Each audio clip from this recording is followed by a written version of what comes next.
Hi! இன்னைக்கு வானம் பார்க்கவே ரொம்ப அழகா இருந்தது. நின்னு ரசிச்சுக்கிட்டே இருக்கலாமான்னு தான் தோணுச்சு. இருந்தாலும் என்ன பண்றது? லஞ்ச் எல்லாம் பேக் பண்ணோம்ல. அதனால ஃபர்ஸ்ட்டு கோலம்லாம் போட்டு முடிச்சுட்டு, சாமியெல்லாம் கும்பிட்டுட்டு, ஃபர்ஸ்ட்டு தண்ணி குடிச்சிரணும் காலையில.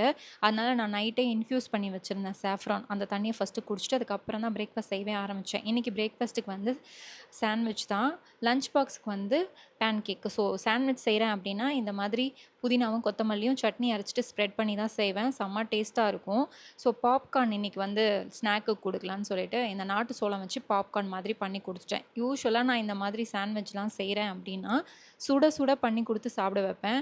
இல்ல செஞ்சு வச்சுட்டோம் அப்படின்னா, ஆறி போயிடுச்சுன்னா அவ்வளோ நல்லா இருக்காது அப்படின்னு சொல்லிட்டு, இன்னைக்கு நான் கூப்பிடுறேன் 2 பேருமே வரல. அதனால என்ன பண்ணேன், நான் செஞ்சே வச்சுட்டேன். நீங்க ஆறி போனா சாப்பிடுங்க, சூடாவாது சாப்பிடுங்க அப்படின்னு சொல்லிட்டு. ஸோ எனக்கும் கொஞ்சம் வேலை இருக்கு இல்லையா? நானும் பார்க்கணும்ல. நீங்க அந்த மாதிரி செஞ்சு வச்சுட்டு கூப்பிட்டுக்கிட்டே இருப்பீங்களா? இல்ல வந்ததுக்கப்புறம் செஞ்சு குடுப்பீங்களா? அப்படின்னு சொல்லி கமெண்ட்ல சொல்லுங்க. இந்த மாதிரி இன்னொரு வீடியோல பார்க்கலாம். பை.